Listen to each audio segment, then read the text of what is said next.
तो कायराना हमला था। कायराना पीछे से मारा गया, चुनौती नहीं दी गई।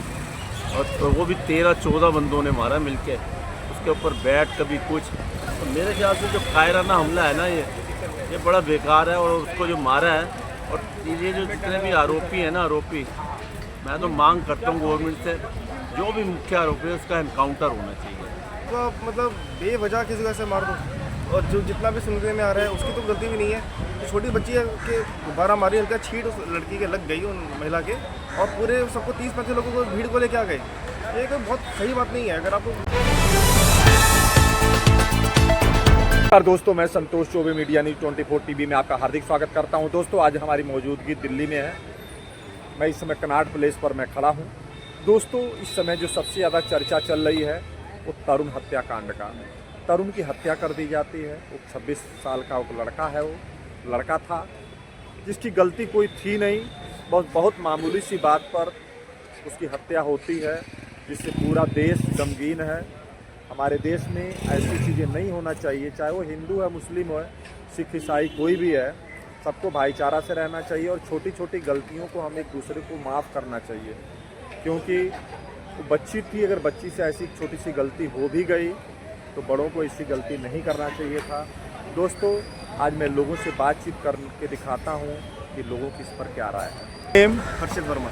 वर्मा साहब, क्या करते हैं आप? मेरा स्टार्टअप है, बिजनेस करता हूँ मैं AI और टेक में, गेम डेवलपमेंट का बिजनेस है। सर, ये बताएं कि एक चर्चा आजकल बहुत ज़्यादा है, जो बहुत दुखद चर्चा है। वो चर्चा चाहे हिंदू का हो, चाहे मुस्लिम का हो, चाहे सिख, ईसाई, किसी का हो, हमारे लिए सब बराबर हैं और हम सबके लिए बराबर दुख प्रकट। अगर मुस्लिम किसी लड़के की हत्या होती तो भी हम उतना ही दुखी होते, ईसाई, यहूदी, बौद्धी जो भी होती, अगर किसी और की होती तो भी हम उतना ही दुखी होते। क्योंकि किसी बच्चे का हत्या कर देना ये अच्छी बात नहीं, सभ्य समाज के लिए कलंक ही माना जाएगा ये। तो इस पर आप क्या कहेंगे, जो इतनी उसकी निर्मम हत्या उसकी कर दी जाती है महज छोटी सी बात में, वो भी एक छोटी सी बच्ची की गलती पर। ऐसे लोगों के बारे में आप क्या कहना चाहेंगे? बहुत ही घटिया ये नीच बात है। आप ये सोचिए कि कोई इंसान है, मेरी उम्र का ही कोई इंसान है, तो मेरी ही उम्र का कोई इंसान है, कितना उसका ड्रीम्स होंगे, कितने एम्बिशंस होंगे, कितना काम वगैरह कर सकता है, देश के लिए एसेट बन सकता है, और उसको मतलब बेवजह किसी वजह से मार दो, और जो जितना भी सुनने में आ रहा है उसकी तो गलती भी नहीं है। तो छोटी बच्ची है कि गुब्बारा मारी, उनका छीट उस लड़की के लग गई, उन महिला के, और पूरे सबको 30-35 लोगों को भीड़ को लेके आ गए। ये कोई बहुत सही बात नहीं है। अगर आपको किसी से प्रॉब्लम भी है, आप 1-on-1 बात करो। कानून को हाथ में आप ले नहीं सकते। कानून बना ही इसलिए जैसे कि आप लोग कोई प्रॉब्लम है, आप जाके सीधा कोर्ट में जाइए, बहुत आसान रास्ता है। अब तो ऑनलाइन कोर्ट हो सकते हैं, पुलिस है, सब कुछ है, इतना प्रशासन है। अगर आपको कोई छोटी सी प्रॉब्लम है, और अगर आप एक बात बताइए, रमज़ान का महीना चल रहा है, ये सब चल रहा है, इनके लिए तो बहुत पावन महीना है। उस टाइम पे भी अगर ये लोग ये नफरत ढूंढ रहे हैं, तो ये कोई बहुत अच्छी बात नहीं है। ये बहुत सोचने वाली बात है, हम सबको बहुत सतर्क रहने वाली बात है। शाह भी बताएं कि कहा जाता है कि इसके पीछे कुछ ऐसे लोग हैं कि जो षड्यंत्र रचते हैं और आपस में लड़ाने का उनका काम है। इस पर आप क्या कहेंगे? आपको लग रहा है कुछ ऐसे लोग हैं? देखिए, पीछे ज़रूर कोई ना कोई तो रहते ही हैं, लेकिन मैं इस मामले में कुछ बोलूँगा, जब तक कोई चीज़ सामने नहीं आती है, कोई फैक्ट ऐसे नहीं आता, तो उसके बारे में बोलने को कोई फ़ायदा है नहीं। मगर ये तो सच ही है कि हर जगह लोग रहते हैं। बट जहाँ तक मुझे लग रहा है कि ये जो उत्तम नगर वाला जो सीन है, वहाँ पे ये चीज़ें बस धीरे धीरे एस्केलेट होती गई। इसलिए तो मैं ये नहीं कहूँगा पीछे कोई है या नहीं, क्योंकि इसका कोई फैक्ट चेक करना मुश्किल भी रहेगा। अगर मैं यहाँ पे कुछ बोल भी दूँ, आप भी यहाँ पे कुछ बोलते हैं, उसके बाद कुछ निकल गया तो एक अलग बात है, तो वो बोला ठीक नहीं रहेगा। अच्छा, ये बताएं कि आखिर जो इस तरह की घटनाएं पहले भी हो चुकी हैं, छोटी सी बात को, चाहे वो घटना किसी और कारण हुई हो, लेकिन कई बार देखा गया कि बात छोटी उससे होती है और इस तरह का बहुत बड़े मर्डर हो जाते हैं। इस घटनाओं को रोकने के लिए हम सबको क्या करना चाहिए कि जो हमारे देश में, चाहे वो किसी धर्म का बंदा हो या बंदी हो, जो कि इस तरह की घटनाओं को अंजाम देने के लिए परहेज करे, ऐसा क्या होना चाहिए? आप थोड़ा राय दें हमको। देखिए, आप एकदम सही बात कही। जितने भी एस्केलेशन होती हैं, बहुत ही छोटे से पॉइंट से ही शुरू होती है। हमेशा बहुत छोटी सी चीज़ होती है, वो धीरे धीरे बात का पतंगड़ बनता रहता है।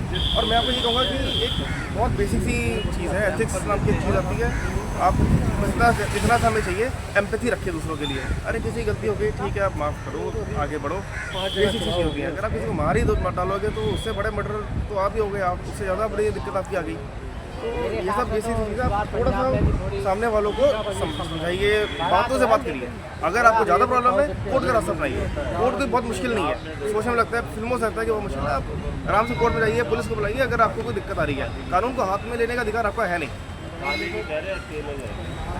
प्रशासन से या सरकार से क्या गुहार लगाते हैं किसी के साथ ऐसी घटना हो, चाहे वो ना हो, चाहे वो किसी धर्म का बंदा हो, हिंदू ही नहीं, चाहे मुसलमान हो, ईसाई हो, बौद्धी हो, कोई भी हो? देखिए जैसा आपने कहा कि कोई भी धर्म का हो, कानून सबके लिए सामान्य है, कोई किसी के लिए अलग नहीं कानून। और मेरी सबसे बात यही रहेगी कि पुलिस और थोड़ा जैसे आपकी मीडिया है, थोड़ा जिस तरीके से आप लोग थोड़ा एक्टिव रहें और थोड़ा बस ये मैसेज सबको पहुँचाए कि आपको सबके साथ हेल्प करनी है। एक सबका साथ सबका विकास के हिसाब से चले। आप सब साथ ही हैं, एक ही बोट में हम लोग सब हैं, एक ही जगह हम जा रहे हैं। हमारा मेन जो पर्सपेक्टिव है वो यही है कि देश जितना भी है, देश में सब लोग हैं, लोगों को अलग अलग लोगों में बांटा हुआ है, ये बटना नहीं है। चोपड़ा जी। चोपड़ा साहब आप बहुत बड़े वक्ता हैं, जो आपको बहुत लोग सुनते हैं, काफ़ी लोग सुनते हैं। मैं आप कई बार और भी 1-2 बार पहले भी आपसे बातचीत किया है। सर ये बताएं कि जो कुछ भी उत्तम नगर में हुआ है तरुण के साथ, एक युवा लड़का है जो बहुत छोटी सी गलती है, वो गलती चाहे हिंदू बच्ची करे, चाहे मुस्लिम करे, चाहे सिख करे, चाहे दूसरे करे, कोई भी करे, क्या आपको लग रहा है कि इस तरह से छोटी बात में हम एक दूसरे के खून के प्यासे बन जाते हैं? इस पर आप क्या कहेंगे? देखो जी, जो गलती जो देखो जो भी हुआ है ना, बहुत ही निंदनीय है ये। और एक छोटी सी बच्ची ने, मैंने बताया बैलून जो फेंका है उन्होंने, वो उसको डायरेक्टली नहीं मारा, बैलून सिर्फ ज़मीन पर गिरा, उसकी जो सीटें हैं वो उसके ऊपर गई है। एक मुस्लिम महिला जो, इसका नाम है काली जो है निकनेम है, और वैसे उसका नाम सहरा है, अब वो भी अंदर है। तो मेरे को ये बताओ कि कोई गलती हो भी गई है, पहली बात तो उन्होंने माफ़ी मांग ली, बच्ची थी, हाँ ठीक है, तो गलती हो गई। ज़्यादा से ज़्यादा एक थप्पड़ मार दो, 2 थप्पड़ मार दो, या उसको बोल भी रहा है तो थप्पड़ मार दे, तुम किसी की जान ले लोगे? ये तो बिल्कुल जिहादपना है, जिहादपना। मतलब जान लेने का मुझे समझ नहीं है कि जान इसका मतलब, जान लेने का मतलब कहीं ना कहीं ये नफ़रत, उसकी जो नफ़रत है ना, वो उजागर कर रही है नफ़रत। ये तो वो बंदा, एक तरुण नाम का बंदा जो रात को मोटरसाइकिल में आता है घर पर, उसी फैमिली का बच्चा है वो, ठीक है, उसका कज़न था लड़की का या जो भी था, वो आ रहा है। तो मेरे को ये बताओ कि उसको पीछे से, और उसको कायराना हमला था, कायराना पीछे से मारा गया, चुनौती नहीं दी गई, और तो वो भी 13-14 बंदों ने मारा मिलके, उसके ऊपर बैट कभी कुछ। तो मेरे ख्याल से जो कायराना हमला है ना, ये बड़ा बेकार है, और उसको जो मारा है, और ये जो जितने भी आरोपी हैं ना, आरोपी, मैं तो मांग करता हूँ गवर्नमेंट से, जो भी मुख्य आरोपी है उसका एनकाउंटर होना चाहिए। देखो ये जो है ना, ये चीज़ें जो हैं, उसको जेल में डाल दिया और थोड़े दिन बाद जमानत में बाहर आ जाएगा। आपको पता है कन्हैया लाल जो था राजस्थान में, उदयपुर में, राजस्थान के उदयपुर में, उसको भी 2 बंदों ने मारा था। आज वो खुली हवा में घूम रहे हैं, और ऐसे इनके साथ हो जाएगा। तो देखो खुली हवा को क्या होता है कि पैसे जो है ना, इनको जो ऐसे बंदे होते हैं ना, इनको क्राउड फंडिंग हो जाती है, अरशद मदनी जैसे आ जाते हैं। और वो अब जो कन्हैया लाल का जिसने मर्डर किया था, मोहम्मद गोश और जो भी थे, उसके जो वकील थे, मन्नू सिंह भी जैसे तो वकील उन्होंने हायर किए हुए थे, तो वो बाहर नहीं आएंगे तो क्या, ऐसे ये भी हवा में, खुली हवा में घूमेगा। तो इसलिए बेटर यही है कि ऐसा मौका ही मत दो, एनकाउंटर करो। जैसे पीछे भी आपने देखा गुलफाम और जिशान का हुआ है ना एनकाउंटर, अगर वो भी जेल में बंद होता वो भी बाहर आ जाते। तो कोई ना कोई है ना, ये वकील लोग अनुच्छेद की धारा वारा निकाल लेते हैं और एक्सप्लॉइट करते हैं। तो मेरे हिसाब से जो ये हुआ, ये बड़ा बुरा हुआ है, और अभी सिचुएशन बड़ी टेंस है, वहाँ पर पुलिस की डिप्लॉयमेंट हो गई है। और देखो, अब देखो कई लोग गए हैं, कई मतलब विराट शोक, मतलब वहाँ पर एक विराट सम्मेलन भी हुआ है, जो विराट शोक सम्मेलन, वो कहते हैं हम कुछ करेंगे, ये करेंगे, हम वो ईद खराब कर देंगे। चलो ऐसा माहौल में हम नहीं कहते कि ऐसा बने, लेकिन हमारा तो बस यही मांग है। देखो अभी यहाँ पर जो है वो MCD ने वो डिमोलिश भी किया थोड़ा पार्शियली उनको, घर को, वो भी बेकार है, वो सब आई वाश है। मैं बता रहा हूँ, जो दिल्ली के जो हमारी चीफ मिनिस्टर है, जो भी है, अगर ऐसा काम करते हैं, हम सीधा एनकाउंटर की मांग करते हैं, और एनकाउंटर होना चाहिए। बहुत बुरा हाल है ये। नहीं तो ये आपको पता है पिछले 10 साल के अंदर कम से कम भी नहीं ना हिंदुओं मतलब जो हिंदू के लिए 64 बंदे जो है ना विशेष समुदाय द्वारा मारे गए हैं, जिहादियों के द्वारा 64 से 70 तक बंदे मारे गए हैं। तो ये जो है ना इसको रोकना बड़ा ज़रूरी है, अदरवाइज़ सिचुएशन बहुत ख़राब हो सकती है।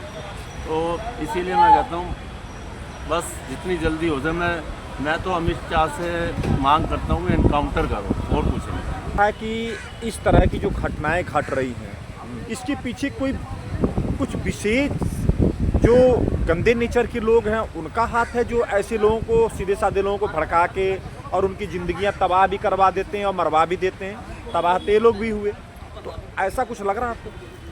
देखो ऐसा है कि ये जो भी हो रहा है ना, एक तो ये मतलब कि जो इनको भड़काते हैं लोग जो बैठे हैं ना, ये जमाते उलमा जैसे अरशद मदनी हो वैसी, और ये आए दिन कुछ ना कुछ बोलते रहते हैं।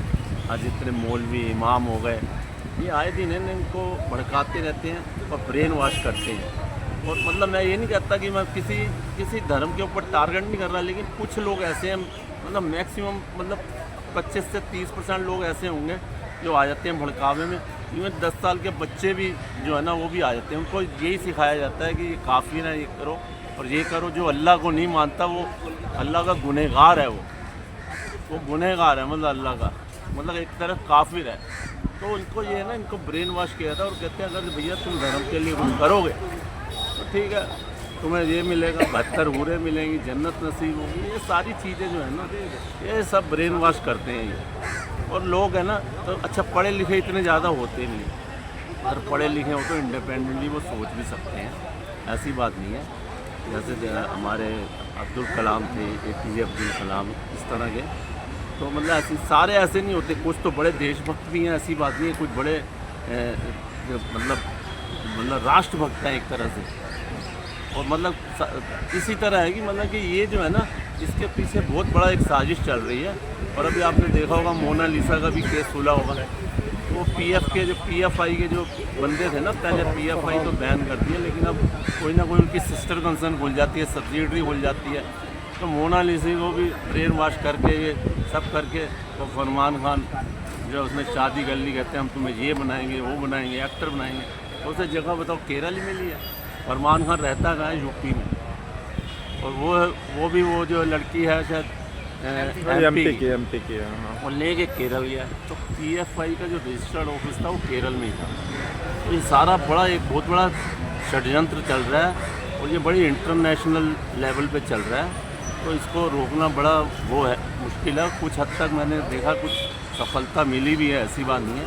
तो धीरे धीरे अगर ये गवर्नमेंट चली जाती है तो फिर रोकना बड़ा मुश्किल है। क्योंकि इनका जो प्लान है ना PFI का, जो हमारे जो जिहादी हैं कई लोग, जो वो बस कहते हैं हम 2047 तक गजवाए हिंद फहराने का प्लान है, इसको गजवाए हिंद बनाने का हिंदुस्तान को, जो कि कभी सफल नहीं होगा। ये सिर्फ पाइप ड्रीम बन के रह जाएगा। ये आपस में आज देख लो, अभी मुस्लिम कंट्री आपस में लड़ रही हैं, एक दूसरे को मार रही हैं। 57 कंट्री हैं एक दूसरे में। वो सऊदी अरब में वो ईरान फेंक रहा है, कभी कतर में। अभी कतर के अंदर वो एयरफील्ड उनका जो LNG का वो है गैस प्लांट, वो जला दिया। कुवैत में उधर ईरान ने गैस फील्ड जलाया रहे हैं। वो एक दूसरे को मिटाने में लगे हुए हैं। तो ये जो है ना, ये जो कोई भी देश नहीं चाहता कि हमसे कोई आगे बढ़े। मतलब कोई भी देश ये नहीं चाहता कि हमसे सुपर पावर कोई और कंट्री बने। और अगर इन लोगों की मानसिकता को बदलना है तो इन लोगों की मानसिकता को बदलने के लिए एक तरीका तो है, लेकिन उस तरीका को अपनाए सरकार। इसके लिए सरकार को बहुत बड़ा कदम उठाना पड़ेगा। कि पहला नंबर तो ये है कि इस देश में पहला नियम ये लाना चाहिए कि जब तक कोई भी किसी भी धर्म का बंदा हो वो ग्रेजुएशन ना कर ले तब तक उसको शादी करने की इजाज़त नहीं है। नंबर 2, जो भी सभी धर्म के धार्मिक ग्रंथों का अध्ययन अनिवार्य कर देना चाहिए सबके लिए। और जब तक सभी धर्म के धार्मिक ग्रंथों का अध्ययन नहीं होगा, अच्छे बुरे का ज्ञान लोगों को नहीं होगा। और अगर सभी धार्मिक ग्रंथों का अध्ययन नहीं करेंगे तो वो हिंदू मुस्लिम कह करके कोई ना कोई पंगा लेते रहे। अगर पंगा लेना बंद करवाना है तो सभी लोगों को शिक्षा एक जैसी देनी चाहिए। और वो शिक्षा में ये सिलेबस जोड़ा जाना चाहिए कि जितने भी, चाहे वो मुस्लिम धर्म से संबंधित कोई ग्रंथ हो, चाहे वो सिख धर्म से संबंधित ग्रंथ हो, चाहे हिंदू से हो, चाहे क्रिश्चियन से हो, सभी धार्मिक ग्रंथों का अध्ययन अनिवार्य कर देना चाहिए। कि जब तक सभी धर्मों का ग्रंथों का अध्ययन अगर नहीं कर लेते और ग्रेजुएशन नहीं कर लेते, तब तक एक तो पहला नंबर विवाह पर रोक लगा देना चाहिए। अगर सरकार अगर इस तरह से अगर एजुकेशन में सुधार लाए तो ये हिंदू मुस्लिम का पंगा बंद हो सकता है। ये मेरा ऐसा मानना है। हम जैसे कपड़े को साफ करने के लिए निरमा साबुन का इस्तेमाल करते हैं, तो इसी तरह हम लोगों के दिमाग को साफ सुथरा बनाने के लिए वो सभी धार्मिक ग्रंथों का एक अध्ययन ही एक ऐसी चीज़ है जिसके अध्ययन करने से लोगों के दिमाग में अच्छे और बुरे का हर चीज़ का ज्ञान हो सकता है। और लोग इस तरह से एक दूसरे के बहकावे में नहीं ना आकर के और कोई भी झगड़ा फसाद करने के लिए आगे नहीं, क्योंकि उनके पास अच्छे बुरे का ज्ञान होगा तो झगड़ा फसाद करेंगे। और ये जब तक उनको सभी धार्मिक ग्रंथों का अध्ययन नहीं कराया जाता, तब तक वो अपने धर्म का राग गाते रहेंगे और पंगा लेते रहेंगे और चाहते हैं कि वो हमारा हिंदुस्तान में मुसलमानों की सरकार हो। अरे हिंदू हो चाहे मुसलमान, सिख, ईसाई हो, ईश्वर की नज़र में सब लोग एक इंसान है। कोई ना सिख है, ना कोई ईसाई, ना हिंदू है, ना कोई मुसलमान।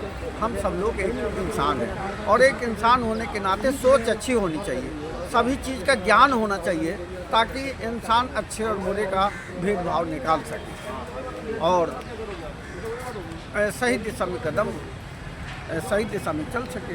ये मेरा ऐसा मानना है।